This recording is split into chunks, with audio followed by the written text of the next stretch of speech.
Hey everyone, welcome back to the Caderna podcast. I'm Brian Caderna. So on today's episode, I'll be joined across the globe by Damian Andrews of Australia. He's a very well-known business consultant and author in his part of the world and is currently expanding operations to the US. He's got some awesome insights that he'll be sharing with us. You may or may not be surprised just to see how similar running a successful corporation is, no matter where it may be that you call home. But before we dive in, I'd just like to remind everyone to please subscribe to this channel wherever you're tuning in, whether it's YouTube or your favorite podcast platform. And don't forget to tell a friend and leave us a great review. So who is Damian Andrews? Damian began his career as a soldier in the Special Air Service Regiment of the Australian Army. He then became a corporate recovery specialist at De Loya Hamburg before he founded his consulting business. Damian has since helped companies such as Iconics, which after implementing his operational efficiencies to their software, eventually sold to Oracle for $1.6 billion. Damian is the founder of the Family Peace Foundation and Share.care, which stands for Strong, Health, and Inspiring Relationships. You can learn more at www.damianandrews.com. And be sure to check out his brand new book, Get the Cheese, Let the Other Mouse Go First. Without further ado, here is Damian Andrews. Is going to require work and time and sweat and toil. If money wasn't an issue, what would I be doing? Don't worry about it. You'll figure it out. Change is the only constant. The Caderna Podcast. Damian, welcome to the show. Thank you, Brian. Thank you for that wonderful introduction. It's a pleasure to be here. And yes, it is midnight, but I haven't turned into a pumpkin yet, so we should be fine. I hope so. Yeah, if you need that last cup of coffee, please help yourself. So what's new? I know we spoke, it was probably several months ago that you had me on your podcast. I know you have a new book that just came out, so I want to congratulate you on that. But what's the latest and greatest over there in the Outback? Yeah, definitely. Well, it is. There's a lot happening here. The world is obviously, there's a lot changing and a lot of new things that we've got to develop and work through. Obviously, there's a lot of conflict happening, which brings a lot of tension as well. We have the changing demographics where corporations are having to work out how do we attract quality talent and keep them, because it's not like when my dad when I was growing up and my dad was working, it was an environment where there was an abundance of employees.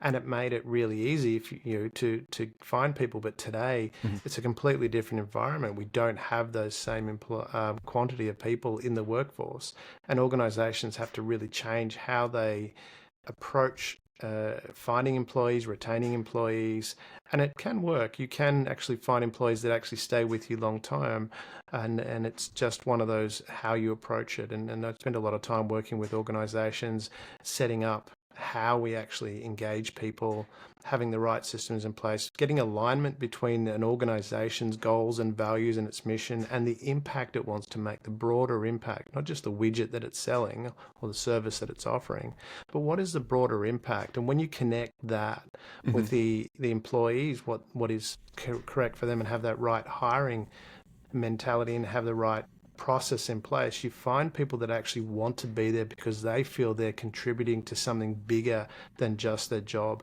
and that results in those people staying with the organization a lot longer. And just to give the folks, some context here, what does a typical clientele look like for you as far as who you're consulting to, with what you just discussed? Yeah, a lot of the work I do is with large, either national or international corporations, so your really big companies that I work with across a broad spectrum. And I've worked with, you mentioned construction, I certainly do have worked in that sector, but I've also worked in manufacturing, IT, professional services as well, large retail, those kind of organizations. So it's very, very eclectic, my background as far as organizations go. And I guess from that point of view, it is the same thing that we're dealing with. We're dealing with people. The products and services change, but at the end of the day, pleases and thank yous, respect, those kind of things are actually universal across all industries. And when you actually set up an organization that shows respect to its customers, to its employees, and to the broader community, all of a sudden you have an organization that thrives really, really well and really easily. Yeah. And before we kind of dive deeper, I just want to help, I'm sure a lot of our viewers and listeners are here in the States. And, I may be a bit naive to the economy of Australia at the current point in time. So can you kind of bring us up to speed? I mean, are we running on parallel paths here? Over here in America, some of the things, of course, we're dealing with inflation that's finally cooling down. We actually got some really good numbers just yesterday. But we've been dealing with inflation the past couple of years. Interest rates, that went, high very quickly in 2022, that we're still kind of getting accustomed to. Still a very tight labor market. Our unemployment is near rock bottom. I know you just alluded to that a moment ago of, it's harder to go out and find talent, and that, the worker right now has a little more control or power than the employer. And then of course we have so how much of that is impacting work in Australia? Is it a very similar environment, or would you classify it differently versus what we have here in the States? From what I understand, it is very similar. The environment that we have, yes, we've got inflation, and I don't think we're through the inflation spiral yet. It's interesting that that's come up, because I remember talking about this probably about 10 years ago, and was talking about the false economy that we have is when you shift your manufacturing base to a cheaper area, and that's progressively what happened over the years. Initially, we were producing things in Japan, and then it went to other countries, and then it went to China, progressively moving it to different locations that had cheaper labor, essentially. And that gives a false sense of, that we're actually improving efficiency. Now we've pretty much run out of places where we can shift things to that are going to make it cheaper to produce. So now we've got to become more efficient. And on top of that, you throw in the lack of labor. So as a result, I think we had an artificial period of probably 10 to 12 years of low inflation. And now we're getting back to what is realistically normal for an environment, which is probably going to be accelerated a little bit because, as you would be aware of, in America, there's a lot of onshoring. A lot of companies are bringing their manufacturing bases back into the country, which means there's a bigger build out. So on top of a shortage of labor, you're actually trying to build out things as well. So that's going to increase inflation. So I don't think we're out of the inflation period at the moment, and I think we're probably heading to where this would be about normal, I would say, where inflation would be. But from what I understand, it will go higher but then come back again is the longer term, is my understanding of that longer term. And that's where companies really, really need to be focused on how do we make ourselves more efficient. And that's part of what I do with the organizations. I have a continuous improvement program that I implement where we have a regular weekly meeting. Very short, starts on time, finishes on time. That's my first criteria. Must start on time and must finish on time. But we draw out what's already that knowledge base within the employee. So you're laughing at the starting on time, finish on time for meetings. But it's really critical to get that efficiency happening. And also, too, what I've found is you'll find a lot of companies will go out, and there's two ways that they go through improvement. One is they'll hire an external firm that comes in, and over a period of months they interview people, and a few months later you get a report, and this is what you do. And in all realistic terms, that ends up on a shelf somewhere and never gets used, just collects dust. And so it's very expensive and time consuming. The other thing that organizations do is they'll have a lessons learnt meeting. So they'll have the whole day, it's sometimes half a day, but usually it's a whole day. They'll get everyone in together, and they'll do a big brainstorming session, and people take notes and use a whiteboard and take all these things. And then they'll pull all that together. But again, people don't really know what to do with it. And the system that I implement is very different in the sense of that we have very, very short meetings, no more than half an hour. It's in big organizations, we structure it in a way so it feeds up. And then from there, we gather the information from the people that are actually really doing the work. These are the people that are on the front line. They know what's going on. They know where the problems is. where the problems are, and from that we draw out and go, okay, let's fix this part. And rather than trying to fix everything all at once, we pick a couple of key things, everyone agrees on it, and we fix those things. Then we move to the next thing and the next thing, and everyone gets, buys into that. And the process that I have allows that harmonious structure to happen, where people buy into it. And the process that I found from the process, what I found as a surprise was that complaints within an organization almost disappeared once we started doing that, largely because they felt they were being heard. But that was a surprise to me. I wasn't expecting that, but it was something that did stand out, that this continuous improvement program that I have, and there's details of that on my website, it actually it just reduces complaints. People become more collaborative, more happier at work.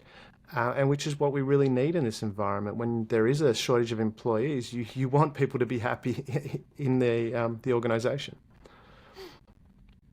Sure. And what are some of like the biggest complaints that you see right now, or a lot of the work that you're dealing with when you're brought in as a consultant? I know just from what I've seen, a lot of the large companies, again, here in the States, are dealing with, remote working. That seems to be a sticking point that, we had COVID happened. There was an early retirement for a huge section of the workforce. And now a lot of our labor shortage is because so many of these people that said, hey, I'll work till 65, said, at 57, you know what, I think I'm ready to retire now. Like, well, I don't need to keep it going. And then everybody else went remote. And now employers are in such a pickle where they're trying to get back some of their veterans, or they're trying to really speed up the progress of their younger workers to fill those roles. And then you have the workers, wanting higher pay, better benefits, and they don't want to go back into the office. So with the people that you're dealing with, when you talk about taking in some of these employee complaints and building a good culture, is that one of the biggest things you see, or what are some of the obstacles and what are some of the responses that are working for you? Yeah, I love that you brought that up, because one of the things that I've found, and I love the quote from Disraeli that says there are three types of lies, damn lies, and statistics. And I find that so much in the employee space, where what happens is an employee starts to get disgruntled. And then they start looking, and when they start looking, they actually find some more money. And then when they get that job, when they do the exit interview, they say, "Why did you leave?" And it was because I got more money. And that's what goes on the form, that they got more money, and that was the reason they left. But it wasn't the reason they started looking. The reason they started looking is they were disgruntled with how it was operating. They weren't feeling respected. They weren't feeling they had a purpose. And I found there's clients that I've had, some smaller clients, interestingly, they've got people there. They're a second-generation family company. I'm thinking one particular engineering firm.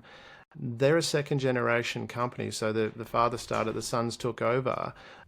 Many of the employees were there when the father was running the business. They're still there. Now, they could earn more money elsewhere, but they love the environment that they're working in. They love that the atmosphere that's created.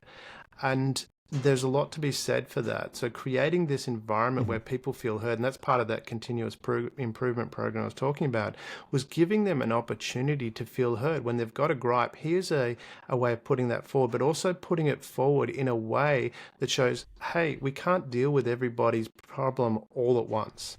It's just not practical. So we set it up in a way where people, they come to the first meeting. Everyone has their two items. This is set up at the start. They have the two complaints that they want to bring forward.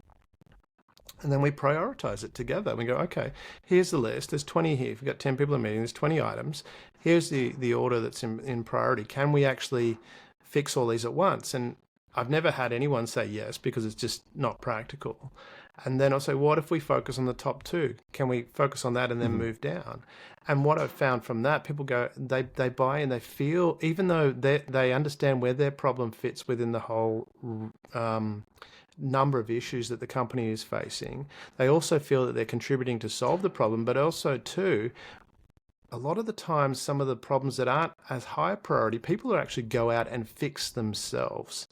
So a lot of these things get fixed rather than just because they're waiting for someone to do it. They're actually empowered to fix it themselves. And that gives them an even greater sense of purpose to be part of this organization, which significantly helps that that retention of the employees and solves a lot of problems. And that's why I think a lot of the complaints stop when we implement that continuous improvement program and system that I have. Got it. And so I have two follow-up questions to that. The first, it sounds like you're a firm believer that if you create a good culture, a good atmosphere or team, however you want to qualify it, that can trump money. And that, I love that you said, people are leaving to get more money, but that's not the reason that they started looking in the first place. Correct. So just to kind of piggyback on that, I almost want to challenge if you really believe that that's true, because I feel like as an economy, even as a global economy, we're moving more towards, focusing on the self. And I don't just mean that in a bad way. I mean it almost in a more entrepreneurial way where people are saying, you know what, I'm going to kind of, rather than just be a company man and stay here for 40 years or work for the government for 40 years, I'm going to try and brand myself, build my resume, and leapfrog from position to position to get promotions and get, accreditations and more money. That seems to be the trend. And I guess I'm asking, like, is that okay? Is that a good thing?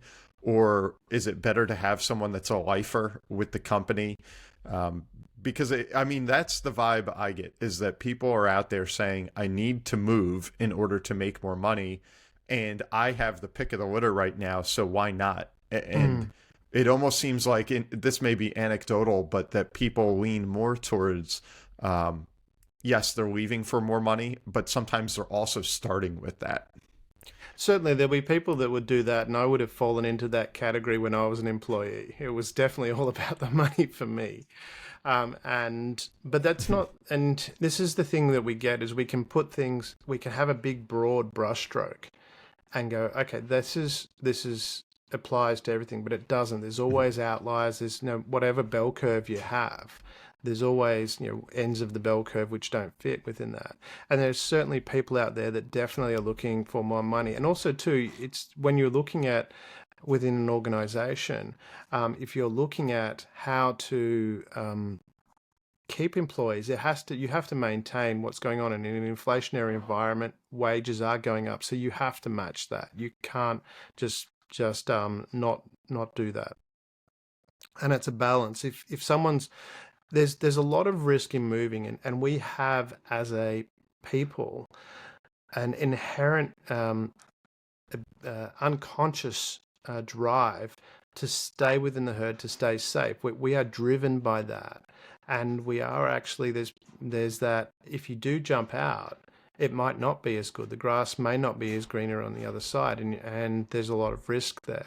So people have that unconscious drive. So a lot of people have that. Yes, some people do take those risks. Some people take those risks and find out that it doesn't work out so well. I've had a number of people that I know, friends of mine, that took the jump, went to another organization, and it was just terrible. It messed up their life. So there is that risk. But yes, money is a factor. I'm certainly not saying money is not a factor. It's certainly a factor, and it's one that you need to balance if you're an organization. You need to make sure that what you're doing is current. But I think that combination of showing that respect, having the person feel worthwhile, feeling that they're contributing, not just to the company, but again, this is something that, and have seen very few people teach, is that it's not about the widget that you're making. It's what does that widget mean to people's lives? And there's a number of companies that do that quite well. But when you look at what is the broader social impact that your widget, your service is having, and if you have that engagement, that connection with the employees, again, it becomes harder and harder for them to make that jump just for money. Especially if they're being paid well and their life is good, and they feel like they're getting value for their services.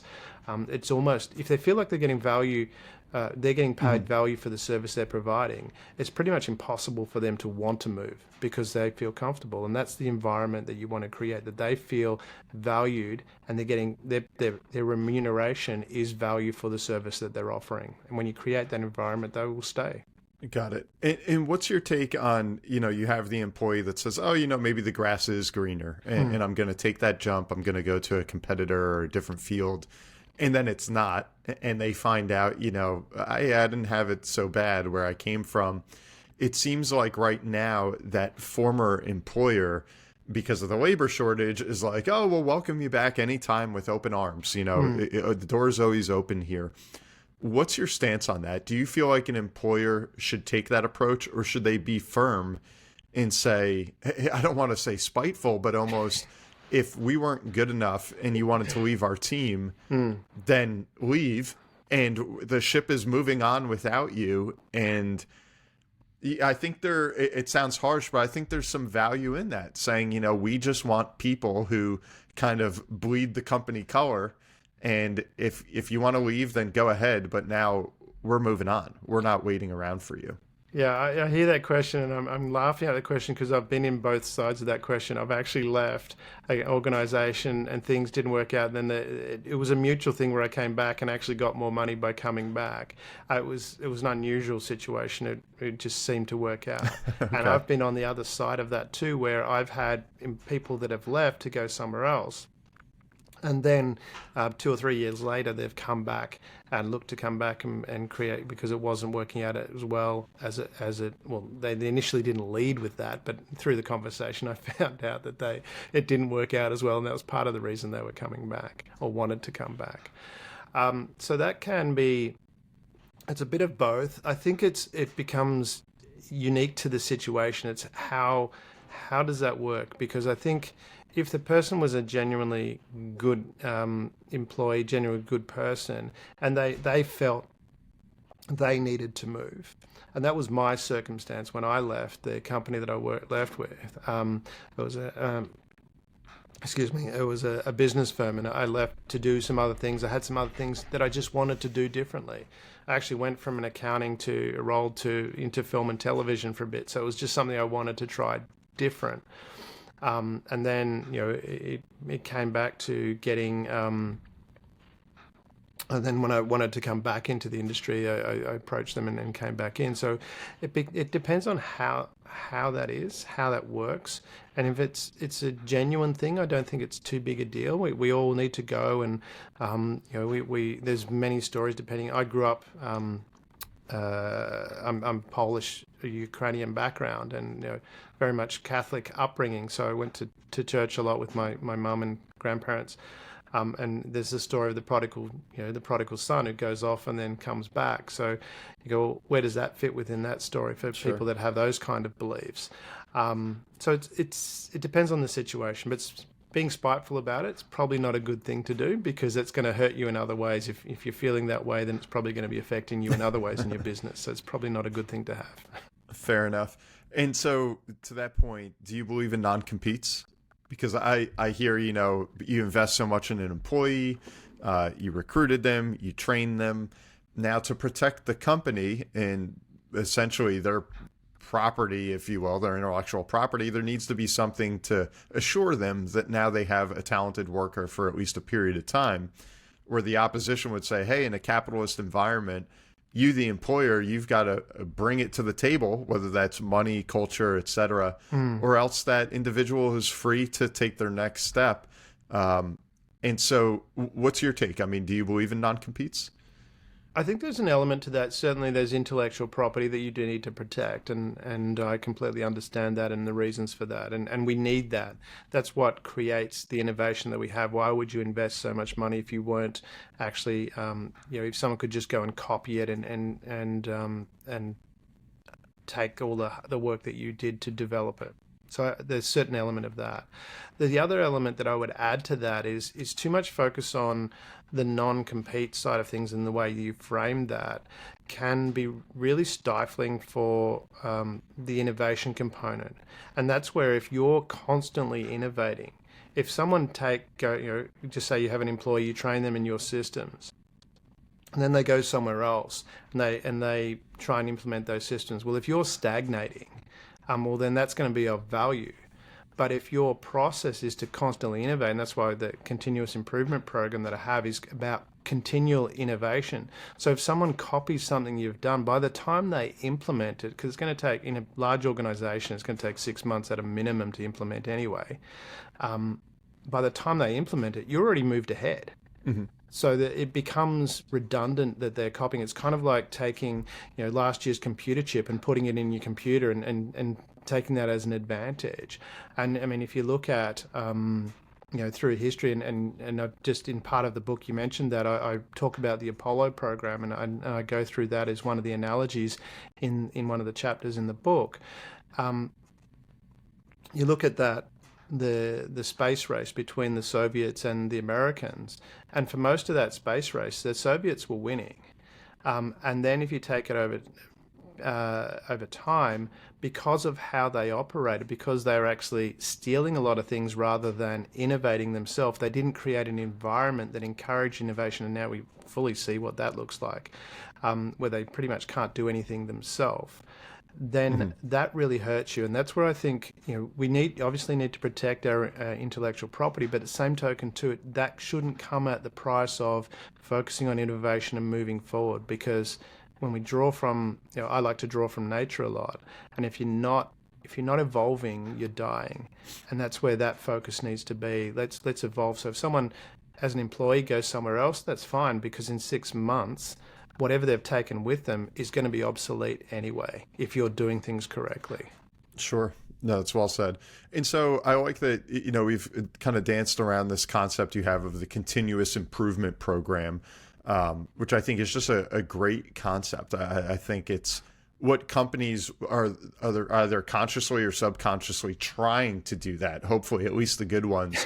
So my question is, can you point to any company right now that is kind of doing that and doing that the right way, that maybe listeners and viewers can recognize? Someone in the Fortune 500 that you say that's the current model. They've got it going. Yeah, I mean, I'd like to say that, and I said I'm currently starting to expand to into America, but I can't really point to that in an American system because I haven't seen what they do internally. I know there's a number of companies in Australia which I've worked with and do that, but again, if you were looking at it from the outside, you wouldn't know, because this is done tightly inside an organization, and that's part of why we have that process of doing that. But companies that continually evolve, one of the ones that I did write about in the book, another one is Dropbox, as to how they continually innovated. And then talking about the Pinnacle Group in another chapter in the book with Nina Vassar, how she continually innovated. So there are processes with companies doing that. How they've specifically done that, I haven't been inside that company, so I can't talk from that perspective of the detail of how they've done that. But there's certainly companies like that continually evolve, continually move forward and adjust to what the market does. And if a company is continually growing and with satisfied customers, satisfied employees, generally across the board, then they've probably got some good systems in there, would be a good way of gauging that. Okay.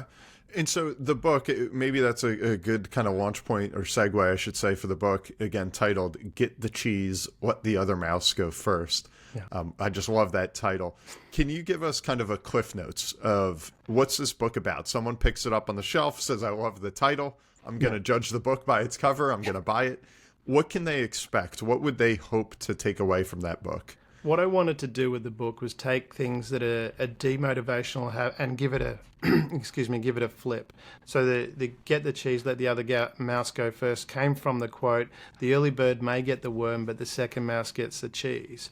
And I wanted to add a different flavor to a book. I wanted to make it fun. So there's, in each chapter, it's based on a particular quote like that. Well, there's another quote. It's hard work never killed anyone, but why take the chance? The only mystery in the world is why kamikaze pilots wore helmets.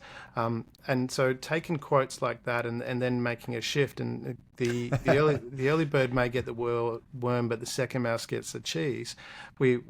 I introduced characters, Bella the robin, she's the early bird, and she's up there getting it. And then you have Lana and Milo, the two mice that are working. They're very different characters. They're brother and sister mice. One's very out there and just gung ho and goes forward, and Lana's a little bit more cautious about how she approaches things. And then in each chapter, so we go through their story, which through metaphor explains that concept of where the early bird can succeed and the risks that's faced by the early bird. So the innovators. and then also too how the second mouse can get the cheese by being, understanding the market, what's going on, and then from in that particular chapter, I explore how the iPod was so successful, what made it so successful, because the iPod wasn't the first MP. So, and I break that down into a system that people can actually follow. So we've got this nice, fun story. We actually look at the history of music as well, which is part of the lead as to why the iPod would be successful, because music was something we all wanted. So an iPod, an MP3 player, was always going to be successful if you got the right formula, because there was enough need for that. And I have a little bit of fun as well. I give my imagining of what went on in Steve Jobs' office when he had the innovation for the iPod. So I have a bit of fun with that, where he's sitting there staring at a gift from Bill, which is an ugly box sitting on his table with an even uglier screen box, and that someone's stirring him up, and as an innovation as to where the iPod come from. So just have a bit of tongue in cheek. What was the thought process going through Steve Jobs' head when he came up with the idea for the iPod? That's great. That's pretty cool. And I love the format of the book. I think it makes it very readable. So would the message be, at least kind of what I'm hearing at face value, is don't necessarily invent, but rather innovate? Is that what you counsel a lot of your clients in these corporations to, rather than try and take that Hail Mary approach or that risk of first to market, just kind of see what's out there and say, how can I make good better? Is that the message? In that chapter, it explores both. So what I wanted to do was that there is a valid reason for innovating and being the first out there, but you need to do it in a sensible way. And an example of where that wasn't done was Google Glass, for example. They just went gung-ho in there, really didn't think it through. And a lot of money was spent on something that probably could have been avoided had it been thought through a little bit more. So especially when you're innovating, and that's where I wanted Bella the Robin. There's a lot of time spent with Bella and all the different things that could get you, such as government red tape. There's a lot of times where you'll get out there and as a business going into a new area, and there won't be legislation that covers that. And then you'll all of a sudden be, hit with that. And all these factors when you're going into this innovation space, being that early bird, you need to consider that it's probably going to be a lot more expensive and a lot more time consuming than you've allowed for. We have a bit of optimism bias that creeps in. But again, that's just one chapter. So we talk about, hard work never killed anyone, but why take the chance? And in that, I break down Nina Vassar and the Pinnacle Group, and we look at, and you've got Toby, the trapdoor spider, and Felicity the frog, and they have a meeting, and Toby's really gung-ho, but he's always late, and there's reasons for that, and Felicity's more laid back, and she knows how to delegate really well, and the chapter is on in how to really look at how do we delegate, how do we leverage our own experience, and one of the areas that I draw from there is also looking at the Great Pyramids. How there was a lot of delegation in the creation of the Great Pyramids, so we explore how the Great Pyramids were made and how delegation actually helped make that work.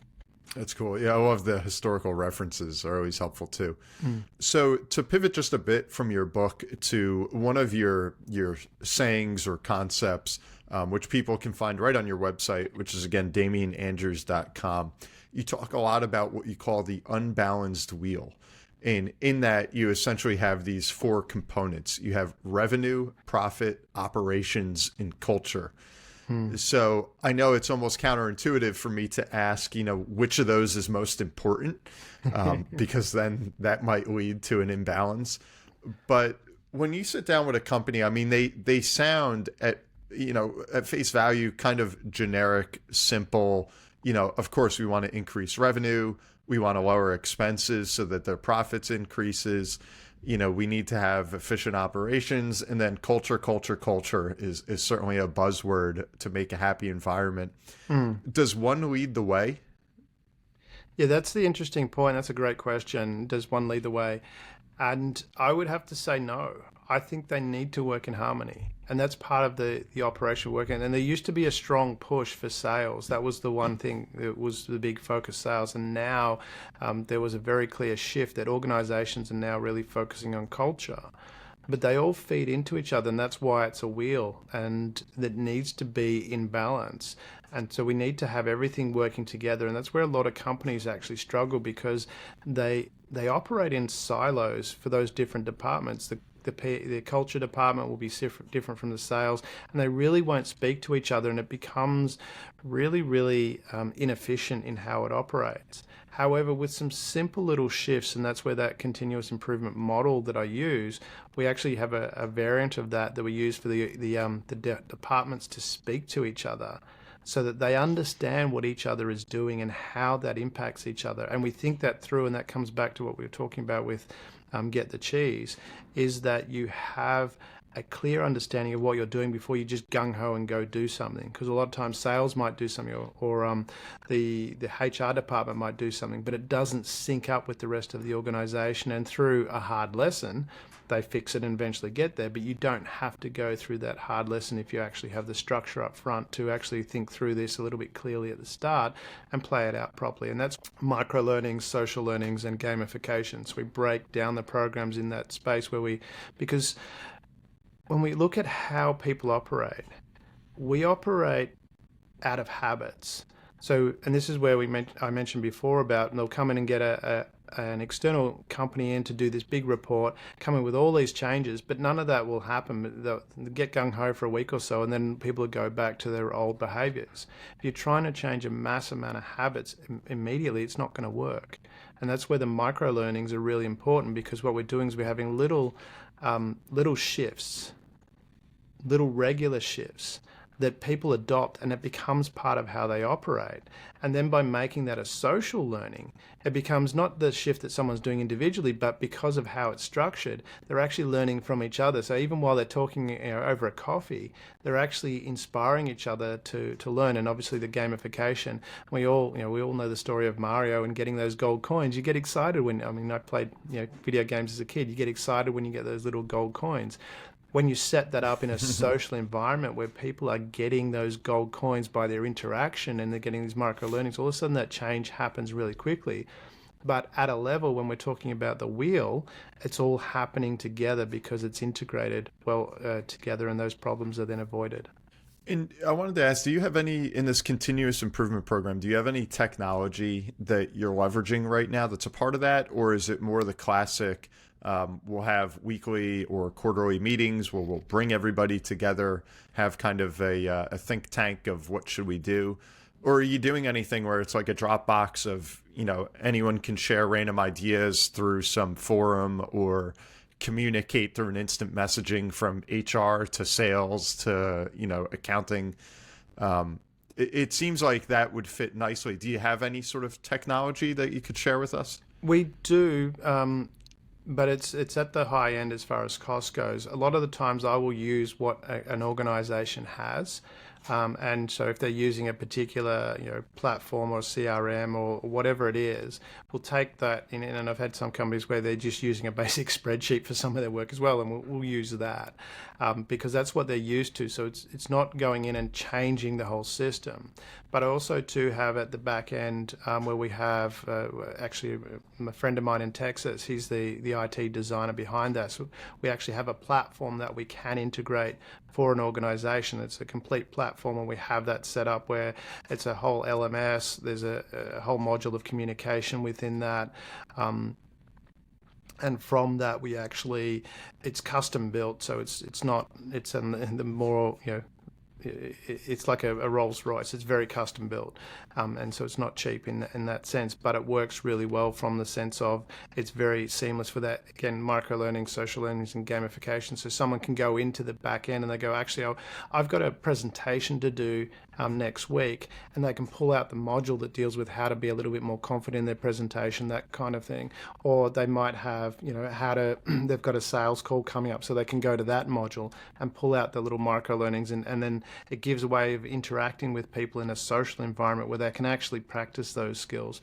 So that's a hardware at the back end that companies can integrate as an LMS. But yeah, it is custom built at this moment. We're working towards it being an actual product, but at the moment it's custom built. Okay, interesting.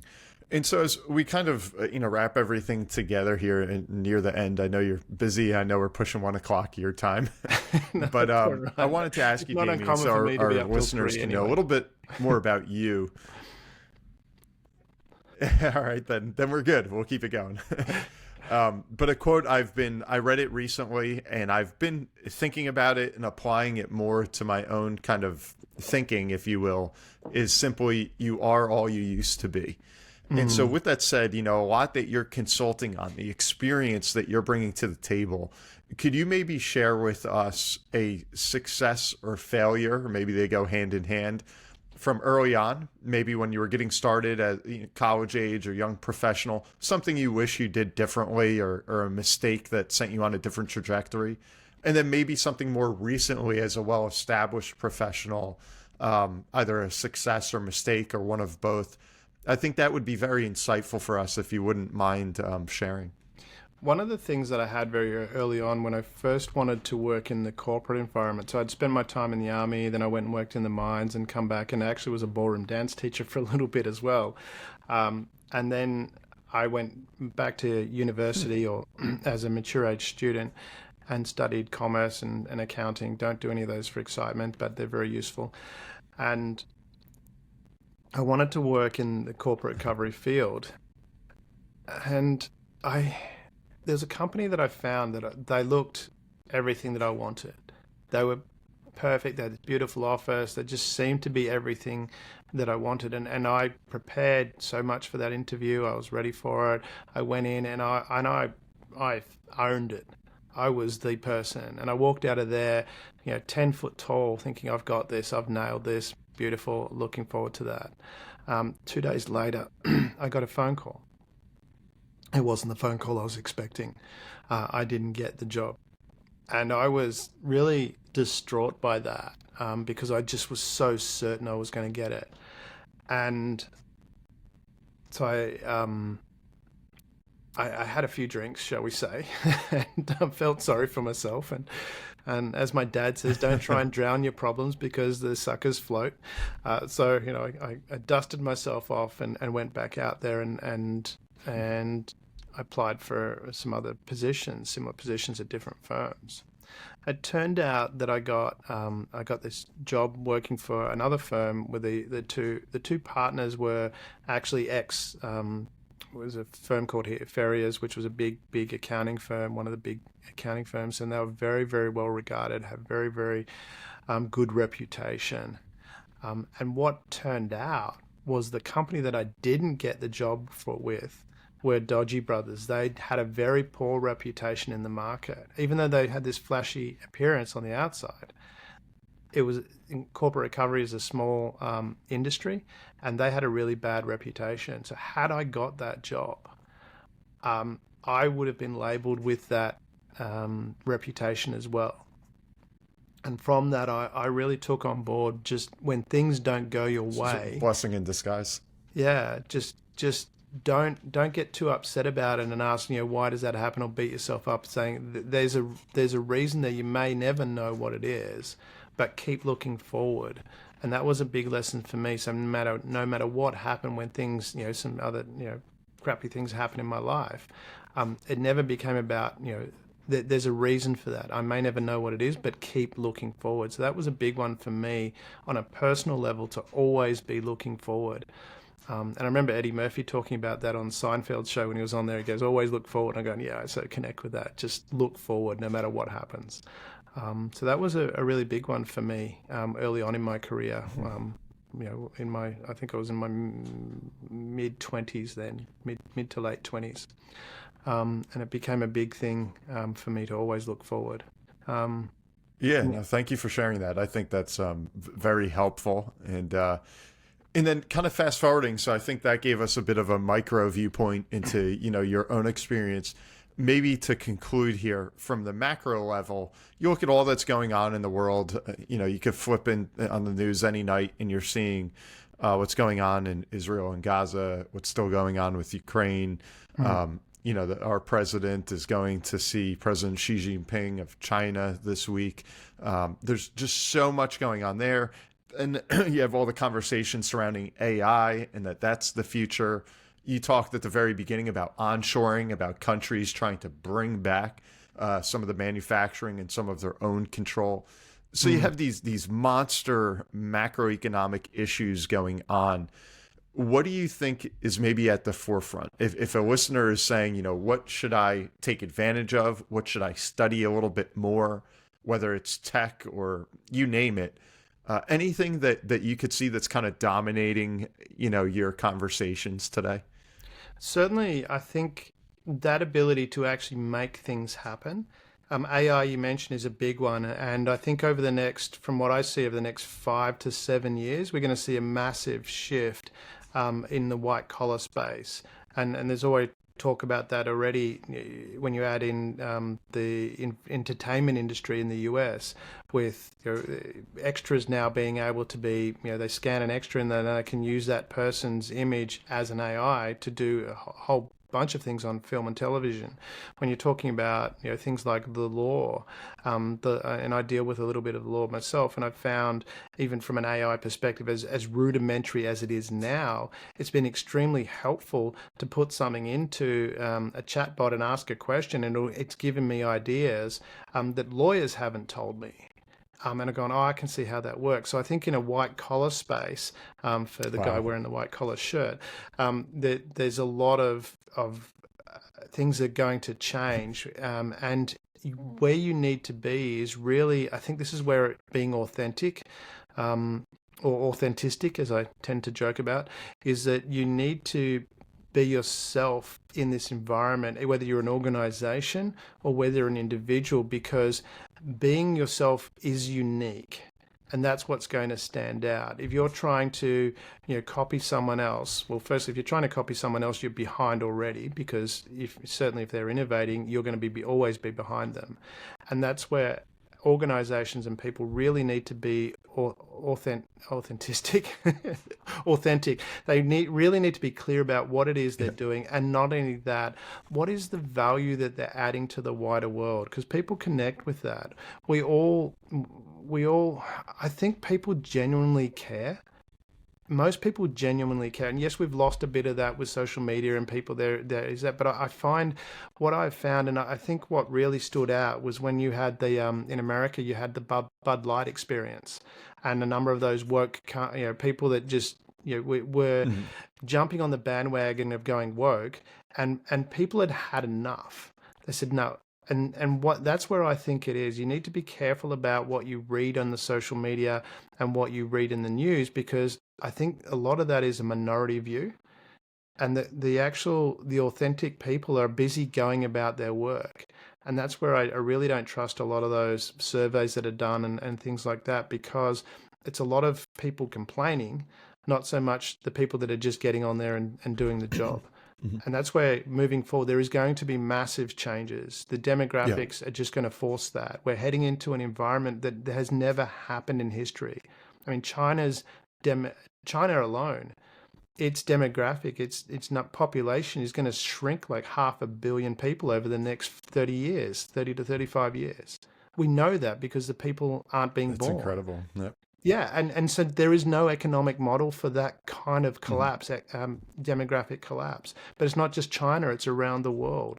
But if you feel focusing on adding value, moving forward, allowing for the risk that's there, so not taking too big a risk, allowing for inflation with lower amounts of employees there will be higher inflation. That's just the nature of how it is. But that's the environment we're going to. And if you're focused on adding value, being authentic, you will have a unique value proposition that people will connect to. Yeah, that was excellent. I mean, there's so much to unpack there, Damian. So thank you very much. And I think when you mentioned like what happened with Bud Light, that was spot on. I think both corporate America, our politicians, everyone out there is kind of debating, like, do we try and appeal to the silent majority, or do we want to appease the loud minority? And you could see, with a lot of the initiatives, that's what they were going after, is to try and, catch the wave of whatever was creating a lot of noise, without recognizing that doesn't necessarily represent the whole makeup. So that was a really interesting insight, because that was so timely. But Damian, this was great. There's so much here that we can learn from your experiences. I'd encourage everyone, if you want to check out Damian's website, it's damianandrews.com. His book is called Get the Cheese, Let the Other Mouse Go First. So definitely check that one out. And Damian, thank you for making the time today. Pleasure, Brian. Anytime, I'd love to have a follow-up if there's any more discussion you'd like to have, but thank you very much for making the time. It's been wonderful. Really enjoyed it. Thank you. Yeah, our pleasure. And everyone, thank you again for tuning into the Caderna podcast. I please ask you to leave a review, tell a friend, subscribe wherever it is that you're watching or listening. That really helps the show here. And we'll continue to bring you more wealth as a state of well-being. Until next time, I'm Brian Caderna, and be well.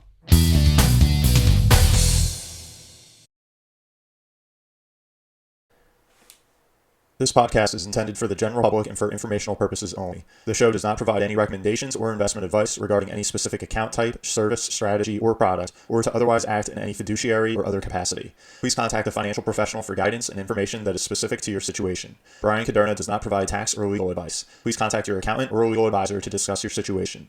Guest speakers and their firms are not affiliated with or endorsed by Park Avenue Securities, Guardian, or Caderna Financial Team, and opinions stated are their own. All investments contain risk and may lose value. Past performance is not a guarantee of future results. References to specific securities, asset classes, and financial markets are for illustrative purposes only and do not constitute a solicitation, offer, or recommendation to purchase or sell a security. Brian Caderna is a registered representative and financial advisor of Park Avenue Securities, LLC, PAS. OSJ 300 Broadacres Drive, Suite 175, Bloomfield, New Jersey, 07003. Phone number 973-244-4420. Securities products and advisory services offered through PAS, member FINRA SIPC. Financial representative of the Guardian Life Insurance Company of America, Guardian, New York, New York. PAS is a wholly owned subsidiary of Guardian. Caderna Financial Team is not an affiliate or subsidiary of PAS or Guardian. California Insurance License Number 0K04194.